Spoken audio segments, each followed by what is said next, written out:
저는 이 시간 오호라 나는 공고한 사람이로다, 오호라 나는 공고한 사람이로다 라는 제목으로 하나님 말씀을 증거하려고 합니다. 한 어머니가 남편 없이 아들, 딸 두 자녀를 참 힘들게 헌신하면서 키웠습니다. 그런데 그 아이들을 다 대학을 졸업을 시키고 이제 두 자녀가 다 결혼을 했습니다. 한날 저녁은 이제 아이들이 다 출가하고 없는 가운데 혼자 있으니까 좀 허전한 마음도 들고 해서 저녁을 먹고 이제 산책을 했습니다. 근데 산책을 하면서 한참을 걷다 보니까 아들네 집 아파트에 도착을 한 거예요. 그래서 아들네 집에 이제 도착해서 아들네 집 초인종을 눌렀습니다. 눌렀더니 안에서 아들 목소리가 들려왔습니다. 누구세요? 내다, 엄마다, 이렇게 했습니다. 아들이 문을 열어주는데 보니까 아들이 앞치마를 하고 있는 거예요. 엄마가 아들 참 키우면서 한 번도 설거지를 하도록 시킨 일이 없습니다. 일을 하면서 또 그러면서 살림하면서 정말 힘들게 아들을 참 곱게 키웠습니다. 그렇게 해서 좋은 대학 졸업하고 좋은 직장 취직해서 이제 결혼을 해가지고 있는데, 며느리는 집에서 살림만 하고 집에 있는 사람인데 하루 종일 일을 하고 그리고 집에 와서 또 설거지를 하고 있는 그 아들 모습 보니까 막 화가 난 거예요. 아니, 내 처는 뭐하고 네가 설거지를 하냐고. 얘 집사람 몸이 좀 안 좋았어요. 체한 것 같아요. 이제 그 시어머니 소리가 들리니까 방에서 며느리가 나오는데 보니까 어머님 오셨어요. 인사를 하는데 뭐 그렇게 아픈 것처럼 보이지는 않았어요. 그러니까 막 더 화가 나는 거예요. 이 화가 나는 상태로 그 아들네 집에 계속 있기가 그래서 그냥 얼굴 봤으니까 됐다고 하면서 밖으로 나왔습니다. 나왔는데도 이 막 속이 상해서 이 화가 풀리지를 않는 거예요. 그래서 그 화를 좀 식히기 위해서 산책을 또 더 했습니다. 근데 산책을 하다 보니까 이번에는 딸네 집 앞에 온 거예요. 그래서 딸네 집에 가서 초인종을 눌렀습니다. 눌렀더니 사위 목소리가 들렸습니다. 누구세요? 하는 거예요.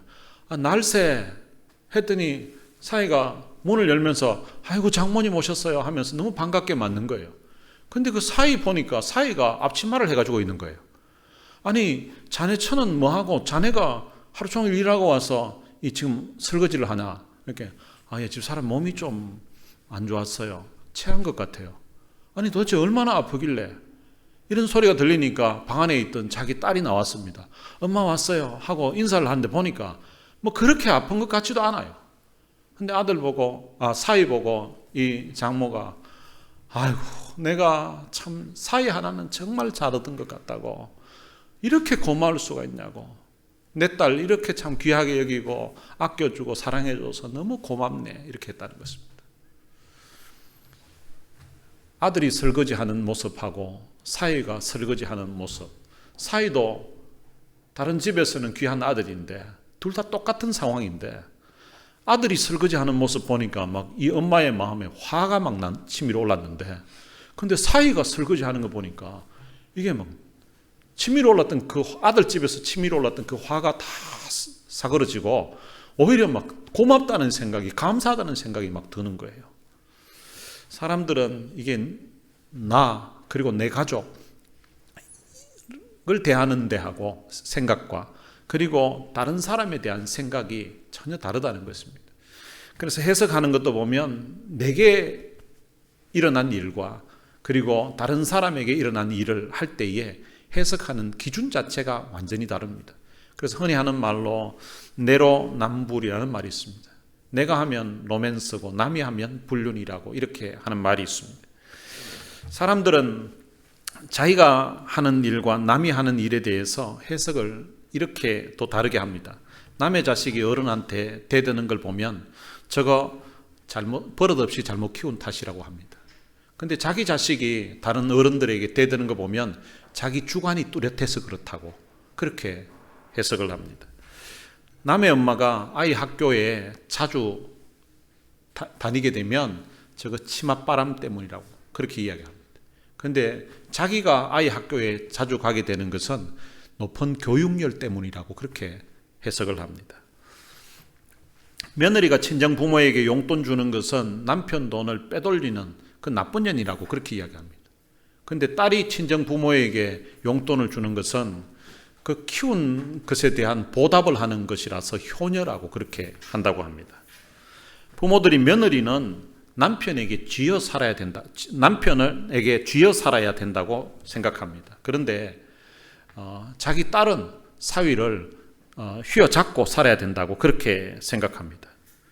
남이 자식을 관대하게 키우면 그거 문제아를 만드는 것이라고 그렇게 생각합니다. 그런데 자기가 자기 자식을 관대하게 키우는 것은 아이에게 길을 살려주는 것이라고 그렇게 해석을 한다고 합니다.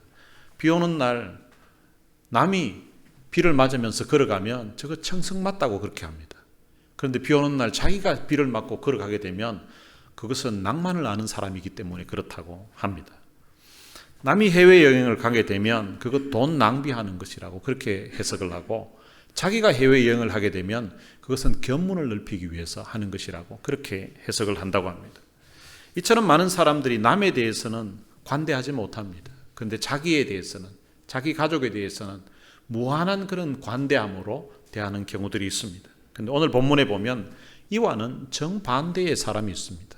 자기 자신에게 대해서 철저하게, 참 너무나 솔직하게 자기 있는 그대로를 이야기하는 한 사람이 소개되어 있습니다. 오늘 본문은 로마서 가운데서도 이 성경학자들이 해석하기에 가장 어려운 부분이라고 하고 있습니다.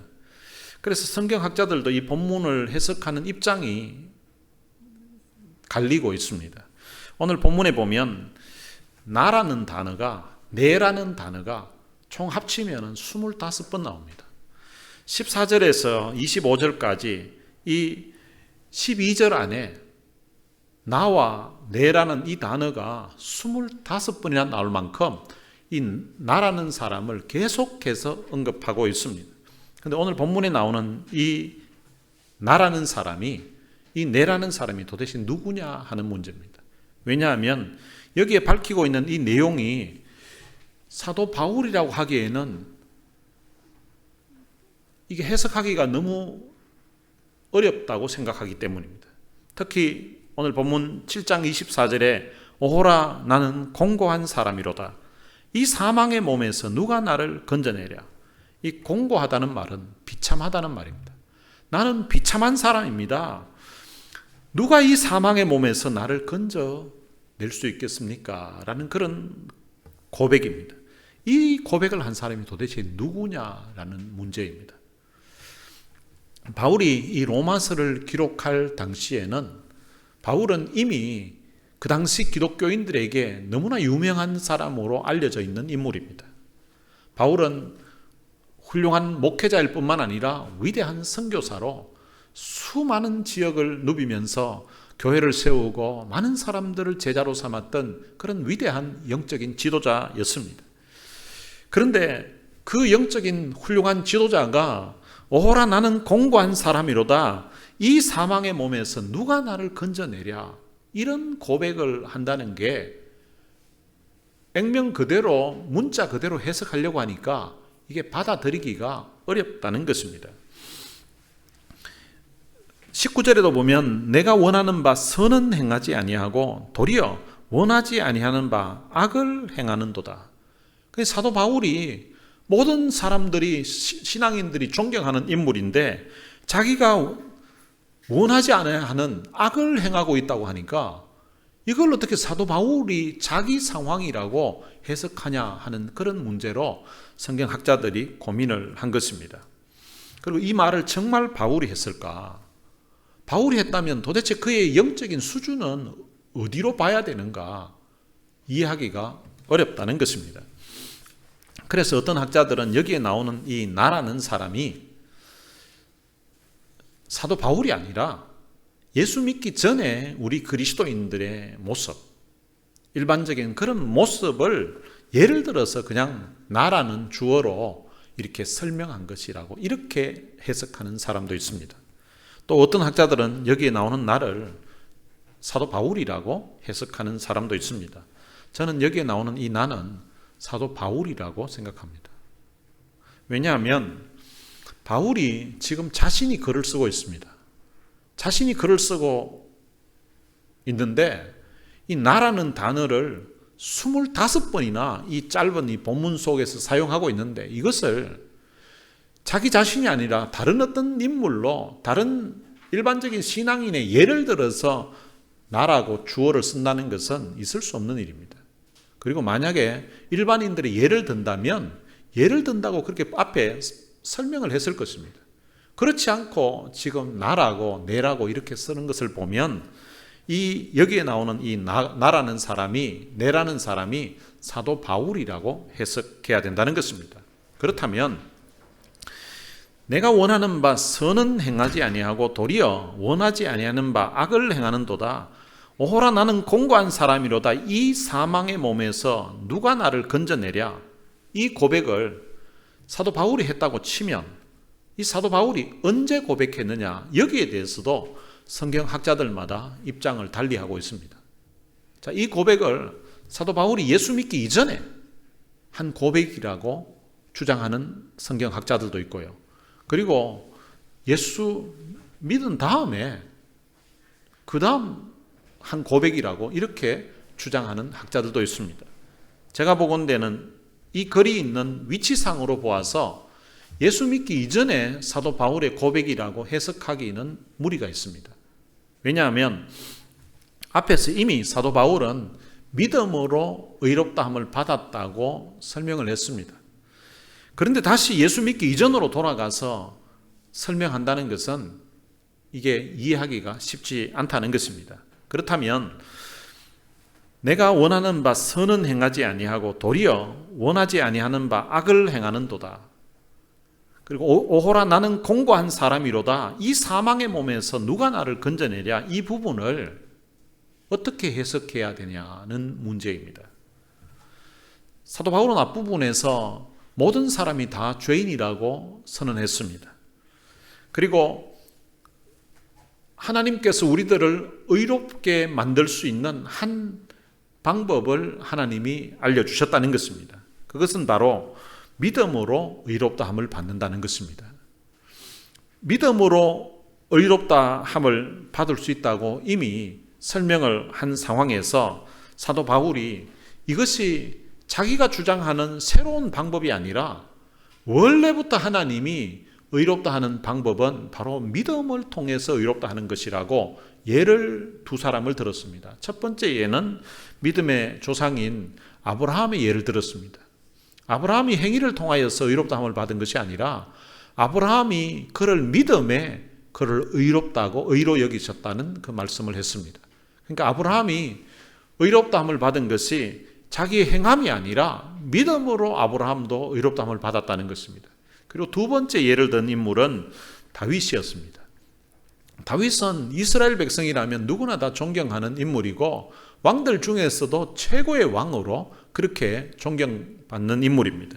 그런데 그 다윗도 자신의 행위를 통하여서 하나님 앞에 의롭다함을 받은 것이 아니라 하나님의 은혜로 의롭다함을 받았다고 그렇게 고백하는 다윗의 그 말씀을 인용해서 다윗도 하나님 앞에 의롭다함을 받은 것이 그의 행위가 아니라 믿음을 통하여서 하나님의 은혜로 의롭다함을 받았다라고 설명을 했습니다. 그러니까 구원을 위해서 우리가 할 수 있는 일이 아무것도 없다는 것을 설명한 것입니다. 인간은 범죄함으로 말미암아 전적으로 타락했습니다. 전적으로 타락한 그 인생이 하나님 앞에 스스로의 어떤 행위를 가지고 의롭다 인정받을 수 있는 그런 상황이 못 된다는 것입니다. 예수님을 믿기 전에 우리의 마음 안에는 죄가 왕노릇하고 있었습니다.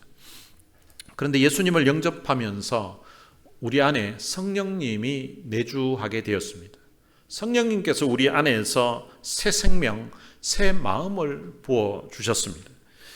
그 새 마음은 이제는 죄의 종노릇하는 것이 아니라 하나님을 기쁘시게 하고자 하는 그런 마음이 우리 속에서 일어나게 된 것입니다. 그것을 오늘 본문에서는 하나님의 법이라고 그렇게 표현했습니다.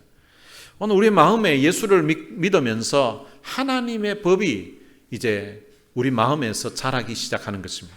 그것을 다른 성경에서는 속사람이라고 표현하기도 하고 새 마음이라고 표현하기도 합니다.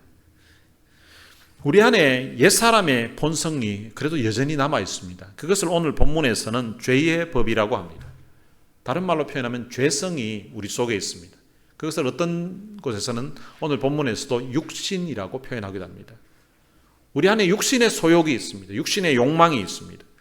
그 육신이 하고 싶은 일, 그것을 죄의 법이라고 하는데 우리 마음 안에 이 하나님의 법과 이 죄의 법, 이 두 가지가 같이 공존하고 있다는 것입니다.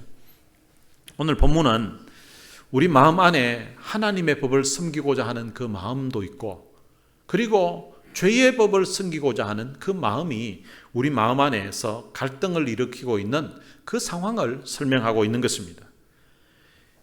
예수 그리스도를 믿는 그 성도들의 마음 안에는 이런 내면의 갈등을 갖고 있습니다.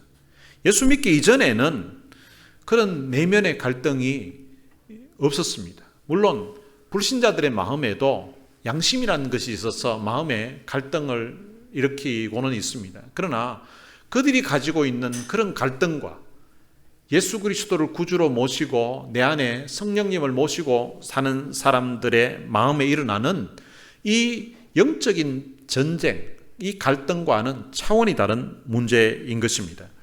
불신자들에게도 양심의 갈등이 있습니다. 죄를 짓게 되면 마음에 참 양심의 가책을 느끼게 되고 또 죄책감을 느끼게 됩니다. 그런데 그들은 그 속에서 그 죄를 합리화시키고 또 세월이 지나가면 잊혀진다고 하고 하면서 그 양심에 있는 그 가책을 무마시키려고 합니다. 그런데 우리 속에 있는 성령님은 그렇게 해서 죄를 합리화시키지도 안 하시고 그리고 이 죄를 세월이 지난다고 잊혀지는 문제가 아니라고 또한 일러주고 있습니다. 그래서 우리 속에는 선과 악이 싸움을 하고 있는 것입니다. 마음으로는 하나님의 법을 섬기려고 하는데 그런데 육신으로는 죄의 법을 섬기려고 한다는 것입니다. 이 두 가지가 안에서 계속해서 영적인 전쟁을 일으키고 있는 것입니다. 그런데 바울이 오늘 본문에서 그런 놀라운 것을 깨달았다고 말합니다. 15절에 보면 내가 원하는 것은 행하지 아니하고 도리어 미워하는 것을 행함이라. 그럼 로마서를 기록할 당시 같으면 사도 바울이 사도로서 사역한 지가 상당한 시간이 지났습니다. 수많은 목회자들을 길러내었고 수많은 선교사들을 길러내었고 제자들을 길렀던 사람입니다. 그래서 수많은 사람들이 그 사도 바울의 인격과 그 사역에 대해서 존경을 표하고 있는 그런 상황이었습니다. 그럼에도 불구하고 사도 바울은 자기 자신의 내면을 들여다보면서 내가 원하는 것은 행하지 아니하고 도리어 미워하는 것을 행하고 있다고, 자기가 원치 않는 그런 일을 행하고 있는 자기 자신을 이제 고백하고 있는 것입니다. 그리고 18절에서도 보면 내 속 곧 내 육신에 선한 것이 거하지 아니하는 줄을 아노니 원함은 내게 있으나 선을 행하는 것은 없노라. 자기 속에서 여전히 자기가 원치 않는 것을 계속해서 행하고 있는 것을 자기가 고백하고 있는 것입니다. 그리고 자기가 이것을 선을 행하는 것이 없다라고, 선을 행할 수 있는 능력이 자기 속에 없다고 이런 고백을 하고 있습니다. 그럼 더 나아가서 그는 24절에서 이런 고백을 합니다. 오호라 나는 곤고한 사람이로다. 이 사망의 몸에서 누가 나를 건져내라. 겉으로 보기에는 사도 바울은 누구나 다 존경하는 그런 인물입니다. 그런데 사도 바울은 자기가 하나님 앞에서 고백하기를 오호라 나는 곤고한 사람이로다. 누가 이 사망의 몸에서 나를 건져내랴. 여러분, 위대한 종 사도 바울이 이런 고백을 하기가 쉽지 않습니다. 여러분, 우리들도 사실 이런 고백을 하기가 쉽지 않습니다. 사람들이 우리를 그냥 겉모습만 보고 저분 참 훌륭한 사람이다, 저분 참 괜찮은 사람이다 이렇게 평할 수 있습니다. 그런데 하나님 안에서, 하나님 앞에서 우리 자신을 들여다보면 그렇지 못한, 내 속에 여전히 죄의 법을 따르고자 하고 육신의 소욕대로 살고자 하는, 육신의 욕망대로 살고자 하는 그런 마음들이 문득문득 자꾸만 생기는 그런 모습을 우리가 발견하게 됩니다. 사도 바울이 바로 이 부분을 고백하고 있는 것입니다. 여러분, 이런 고백은 성경에 보면 사도 바울만 한 것은 아닙니다. 위대한 하나님의 사람들이 이런 고백들을 동일하게 하고 있습니다. 이사야 6장에 보면 이사야 선지자도 그가 성전에서 기도하는 가운데 하나님의 임재를 경험하게 됩니다. 하나님의 영광을 그가 보게 됩니다. 하나님의 임재를 경험하면서 그는 이런 고백을 합니다. 화로다 나여 망하게 되었도다. 화로다 나여 망하게 되었도다. 나는 입술이 부정한 사람이요 나는 입술이 부정한 백성 중에 거주하면서 만군의 여호와이신 왕을 배었음이로다. 여러분, 이사야가 그래도 선지자인데 이사야가 뭔 욕을 남을 비방하고 남을 욕하고 이런 일을 했겠습니까? 그런데 거룩하신 그 하나님을 만나고 나니까 그 하나님 앞에서 자기 자신을 보니까 자기는 정말 입술이 부정한 사람이라고, 자기가 참 하지 못할 말을 하고 해서는 안 될 말을 했던 그런 너무나 부정한 입술을 가진 사람이라고, 그런 짓을 하면서 만군의 여호와이신 왕 하나님을 배웠다라고 하면서 나는 이제 망하게 되었다고, 나 이제 죽게 되었다라고 이렇게 고백을 하고 있다는 것입니다. 이사야 선지자는 그 당시에 하나님의 은혜를 저버리고 범죄하며 살아갔던 그 이스라엘 백성들의 죄를 지적하는 선지자였습니다. 그런데 그도 하나님 앞에서 자기 자신을 보니까 백성들의 죄만 죄가 아니라 자기도 그 백성과 다를 바 없는 그런 허물 많은 죄인이었음을 하나님 앞에 고백하고 있는 것입니다. 다윗도 이런 고백을 하게 됩니다. 다윗이 시편 51편 5절에서 이런 고백을 합니다. 내가 죄악 중에 출생하였으며 어머니가 죄 중에서 나를 잉태하였나이다. 다윗은 이전까지는 자기는 참 그래도 의로운 사람인 줄 알았습니다. 정말로 하나님 의지하면서 믿음으로 살고, 그렇기 때문에 골리앗과의 그 전쟁에서도 하나님이 자기 편이 되어주셨고, 그리고 수많은 전쟁을 하면서도 하나님 앞에 하나님 이 전쟁 해야 됩니까? 물으면 가라고, 내가 너와 함께 하겠다고. 그렇게 해서 수많은 전쟁에서 승리를 하면서 하나님의 은혜를 경험했던 사람입니다. 그리고 자기가 이 악기로 연주를 하게 되니까 귀신이 그 연주하는 소리를 듣고서 도망가는 그런 아주 영감 있는 찬양을 연주했던 그런 그 시대에 아주 탁월한 신앙인이었습니다. 아마 스스로 생각하기에 나는 정말 하나님 앞에 경건하고 믿음으로 살았다고 그렇게 아마 생각했을 것입니다. 그런데 그런 가운데 그가 범죄하게 되었습니다. 우리아의 아내와 간음죄를 짓고, 그리고 그 죄를 이제 덮기 위해서 어떻게 자기 잔머리를 끌려가면서 어떻게 해보았는데 그게 원하는 대로 되지 않으니까 이제 부하를 사주해서 이제 그 사람을 전쟁터에서 죽이게 사주하는 그런 짓을 벌였습니다. 그리고 난 다음에 선지자 나단이 와서 자기 죄를 지적할 때에 그가 내가 여호와께 범죄하였다고 고백하고, 그리고 나서 하나님 앞에 쓴 시가 바로 이 시입니다. 내가 죄악 중에서 출생하였으며 어머니가 죄 중에서 나를 잉태하였나이다. 내가 이번에 간음죄를 짓고 나서 보니까 나 정말 나쁜 놈이었다고, 내 나쁜 짓을 했다고, 이런 고백이 아닙니다. 나는 원래부터 나쁜 놈이었습니다. 나는 어릴 적부터 나쁜 놈이었고, 아니 어머니가 나를 잉태할 때 그때부터 나는 죄악 중에, 나는 죄의 그 본성을 아예 타고난 사람이었습니다. 나는 의로운 사람이 아니라 나는 원래 아주 악한 놈이었고 나쁜 놈이었다고 그렇게 고백하고 있는 것입니다. 여러분, 이 다윗의 고백이 하나님의 은혜를 전혀 모를 때 한 고백이 아니었습니다. 그는 이전에 골리앗과의 전쟁에서도 승리한 경험이 있고, 수많은 전쟁에서도 승리한 경험이 있었고, 귀신을 참 연주를 해서 쫓아내는 그런 영감 있는 찬양을 연주했던 경험이 있는 사람이었습니다. 그러니까 하나님의 은혜를 그 누구보다도 그 시대에 많이 경험했던 사람입니다. 그럼에도 불구하고 그는 고백하기를 내가 죄악 중에서 출생하였으며 어머니가 죄 중에서 나를 잉태하였나이다. 나는 어릴 적부터, 나 갓난아기 때부터, 아니 어머니 뱃속에 있을 때부터, 그때부터 나는 죄인이었습니다. 하나님 앞에 죽어 마땅한 죄인이었습니다. 이사야식으로 표현하면 화로다 나여 망하게 되었도다. 그것이 이번에 내가 죄를 지었기 때문에 망하게 된 것이 아니라 원래부터 나는 하나님 앞에 망할 수밖에 없었던 그런 죄인이었습니다 라고 그런 고백을 하고 있는 것입니다.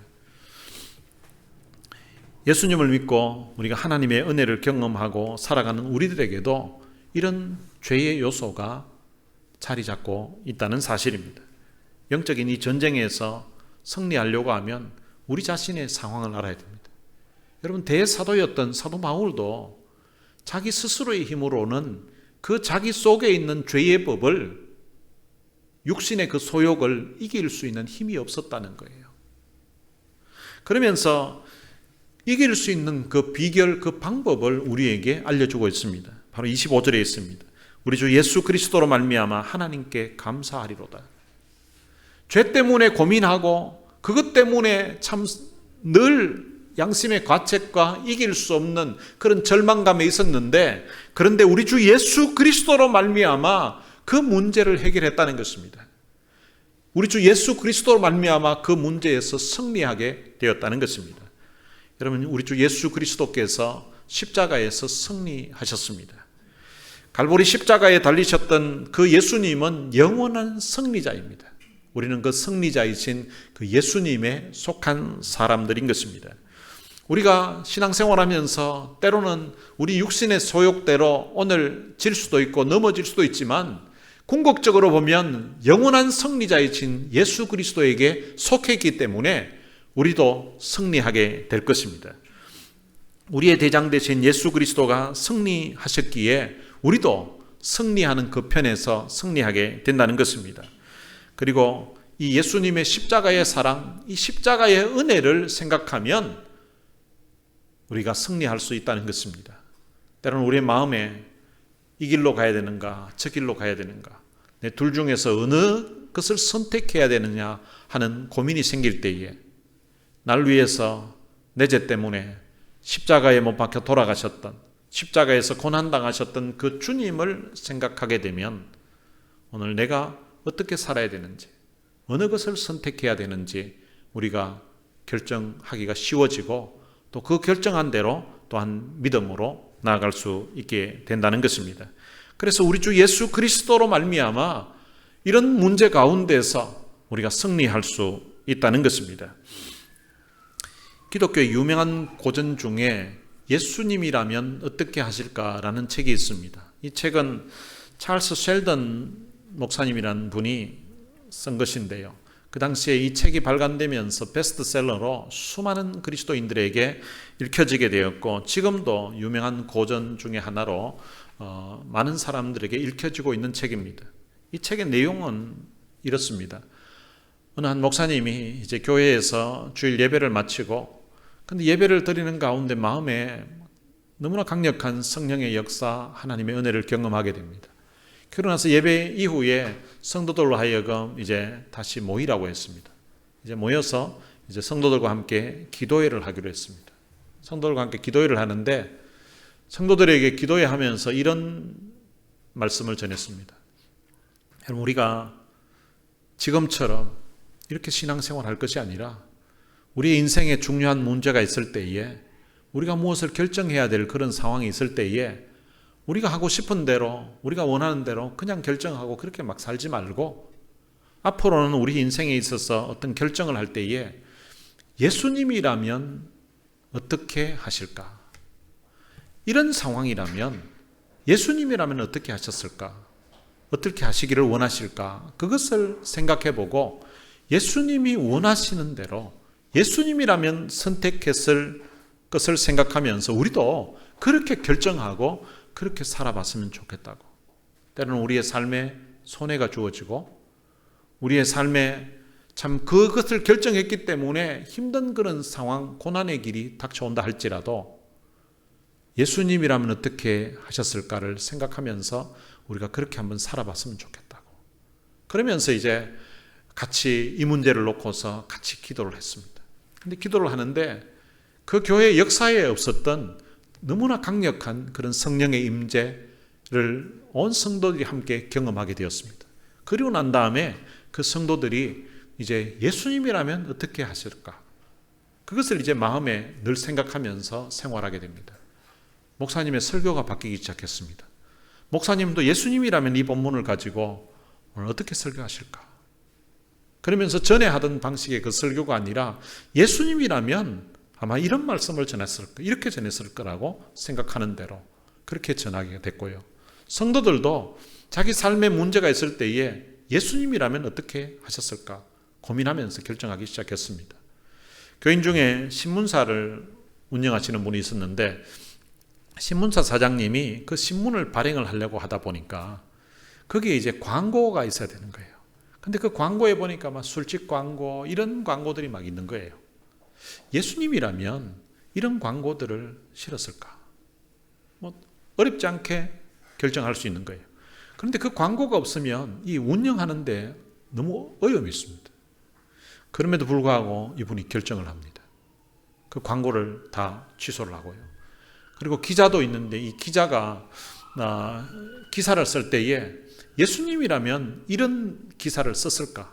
안 썼을 것 같은 거예요. 그러다가 이 기자는 거기에서 잘리게 됩니다. 이제 그 사장이 원하는 다른 신문사인데요. 다른 신문사에 있는 기자가 사장이 원하는 그런 기사 스타일이 있는데 그런 스타일을 쓰지 않고 이제 예수님이라면 어떻게 썼을까 생각하고 기사를 자꾸 쓰니까 이제 기사 실지도 않을 뿐더러 거기에서 잘리게 됩니다. 이런 일들이 일어나게 됩니다. 한 자매는 노래를 아주 잘하는데요. 이제 오페라 가수로 나가야 되느냐. 아주 유명한 그 대회에 이제 나가서 이제 오페라 가수로 나가는 그것을 이제 생각하고 있는데 이 자매도 마음에 이제 고민을 하게 됐습니다. 예수님이라면 이런 노래를 잘하는 이 소질을 가지고 무엇을 했을까? 그래서 이 자매는 이제 복음성가 가수로 이제 길을 가게 됩니다.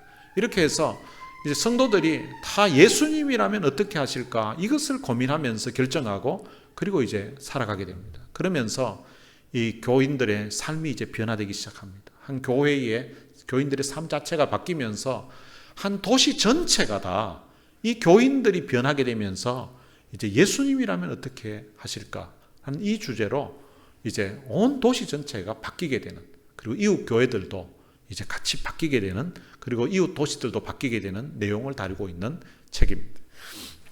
오늘 우리들의 마음에도 그렇게 한번 살아봤으면 좋을 것 같습니다. 예수님이라면 어떻게 하실까? 이것을 영어로는 What would Jesus do? 라고 합니다. 혹시 여러분 목걸이나 아니면은 반지 이런 거 액세서리 중에서 WWJD라는 것을 보신 적이 있습니까? 그게 바로 What would Jesus do? 라는 그 첫 번째 이니셜을 붙여가지고 WWJD라고 해놓은 것입니다. 우리의 마음에도 WWJD, 예수님이라면 어떻게 하실까? 이것을 늘 생각하면서 살았으면 좋겠습니다. 오늘 우리 인생의 중요한 결정을 할 때에 예수님이라면 이럴 때에 어떻게 하셨을까? 그리고 예수님은 이럴 때에 내가 어떻게 하기를 원하실까? 예수님은 내가 무엇을 하면 이럴 때에 어떻게 살면 예수님이 좋아하실까? 이것을 생각하면서 우리의 남은 삶을 살아갔으면 좋겠습니다. 이런 고민과 또한 이런 결단이 여러분들에게 있게 되시기를 주님의 이름으로 축복합니다. 오늘 들은 말씀 생각하면서 찬양을 한 곡 부르겠습니다. 이제라는 찬양입니다. 그 길고 긴 방황의 늪을 지나 다시 주님 품에 안겼네. 이 가사의 내용을 보면 한 사람이 예수 믿기 이전에 참 지나왔던 그 방황의 늪을 지나서 이제 주님 품에 안기는 그런 이제 처음 이제 주님을 만난 것, 아버지 집에 돌아온 것 같은 그런 내용입니다. 근데 1절 가사를 이렇게 보면 그 길고 긴 방황의 늪을 지나 다시 주님 품에 안겼네. 이렇게 말합니다. 다시 주님 품에 안겼다는 말은 전에 한번 안겼다는 거죠. 그런데 방황하다가 다시 주님 품에 안겼다는 겁니다. 어쩌면 오늘 본문의 내용도 오호라 나는 공고한 사람이로다. 누가 이 사망의 몸에서 나를 건져내랴. 예수 믿기 이전에 있었던 그런 고민과 갈등 속에서 오호라 나는 공고한 사람이로다. 누가 이 사망의 몸에서 나를 건져내라.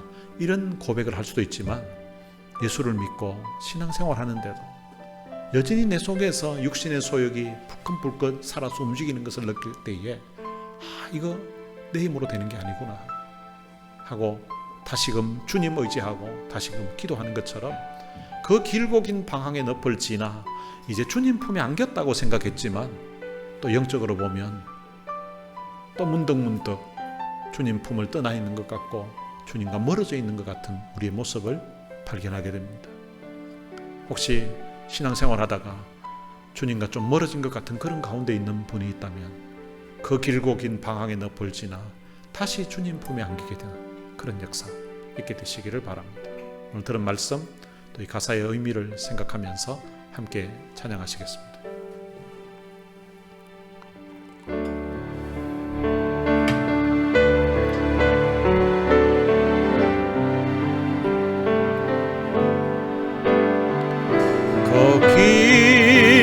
길고 긴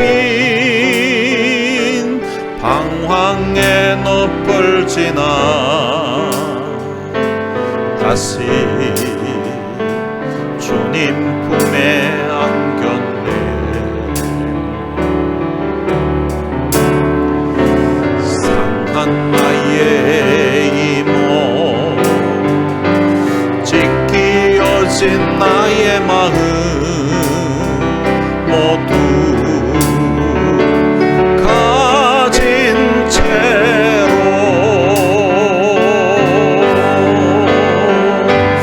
나의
이제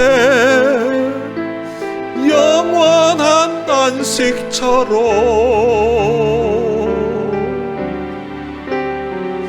돌아와 눈물 흘리며 뛰니 오 주여 나를 받으소서.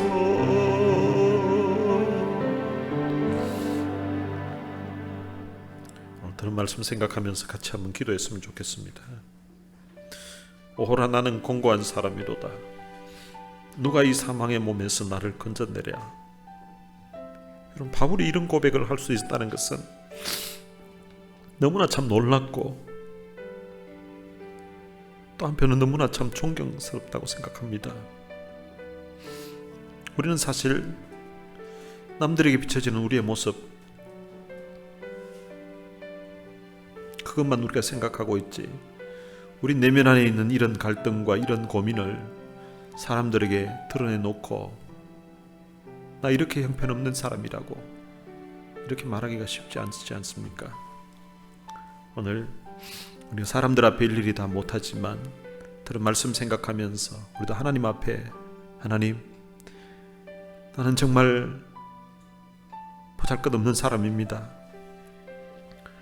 나는 정말 형편없는 사람이었습니다. 이사야 선지자가 화로다 나여 망하게 되었도다라고 고백하고 있는 것처럼, 그리고 다윗이 나는 원래부터 그런 참 악한 놈이었고 원래부터 허물 많았던 인생입니다 라고 하나님 앞에 고백하는 것처럼 우리도 하나님 앞에 이 시간 한번 고백했으면 좋겠습니다.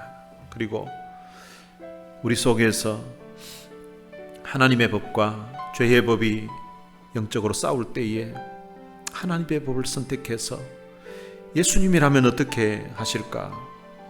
예수님은, 하나님은 내가 이 상황에서 어떻게 하기를 원하실까를 우리가 고민하고 또 생각하면서 기도하면서 우리의 남은 삶을 결정하고 살아갈 수 있게 해달라고, 그런 힘을 달라고 이 시간 우리 다 같이 통성으로 기도하시겠습니다. 살아계신 아버지 하나님, 은혜를 감사합니다. 많은 사람 가운데 저희들을 선택해서 하나님의 귀한 자녀로 삼아주신 것처럼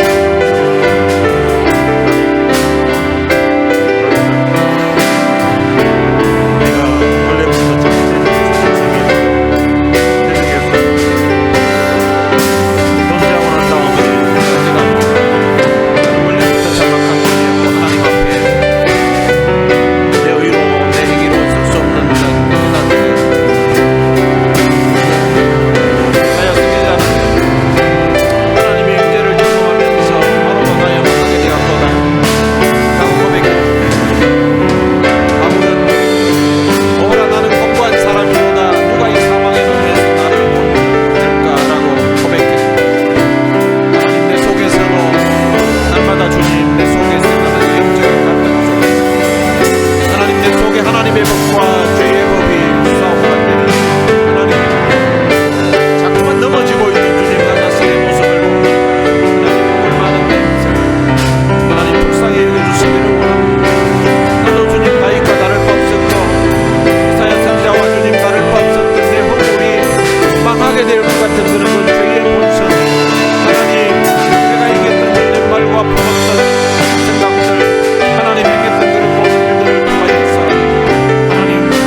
아버지, 우리가 신앙생활하고 예수를 믿는다고 하면서도 우리 마음 안에는 육신의 소욕이, 죄의 법이 자꾸만 우리 속에서 꿈틀거리고 자꾸만 움직이고 있다는 사실을, 살아서 역사한다는 사실을 경험할 때가 참 많았습니다.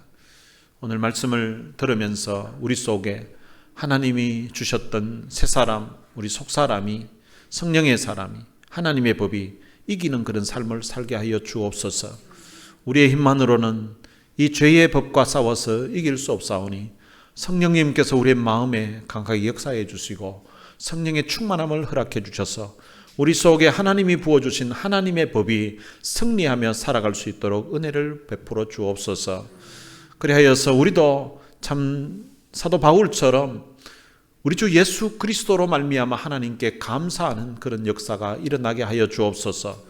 예수님의 그 십자가의 능력, 십자가의 은혜를 생각하고 그 은혜를 힘입어서 우리의 죄의 법과 싸워서 승리하게 해주시고, 우리가 우리의 육신의 소욕이 꿈틀거릴 때에 예수님의 그 십자가의 사랑, 십자가의 은혜, 주님의 고난을 생각하면서 또한 승리할 수 있도록 역사해 주옵소서. 우리의 인생에 중요한 그런 결정하는 문제가 있을 적마다 우리의 마음에도 예수님이라면 어떻게 하실까를 생각하게 해주시고, 예수님이라면 어떻게 하실까, 주님이 하시고자 하는 대로, 그리고 또한 주님이 원하시는 것을 우리가 결정할 수 있는 그런 믿음의 결단, 믿음의 용기가 있게 하여 주옵소서. 우리 주 예수 그리스도의 은혜와 하나님의 무한하신 사랑과 성령님의 위로교통 충만하심이 우리 안에 영적인 전쟁이 일어날 때에 하나님의 법대로, 그리고 또한 성령의 소욕대로 내 마음에 하나님이 부어주신 새 사람이 원하는 대로 하여서 우리도 바울처럼 우리 주 예수 그리스도로 말미암아 하나님께 감사하는 승리의 삶을 살기를 소망하는 주의 귀한 자녀들 머리 위에 이제로부터 영원토록 함께 있을지어다. 아멘.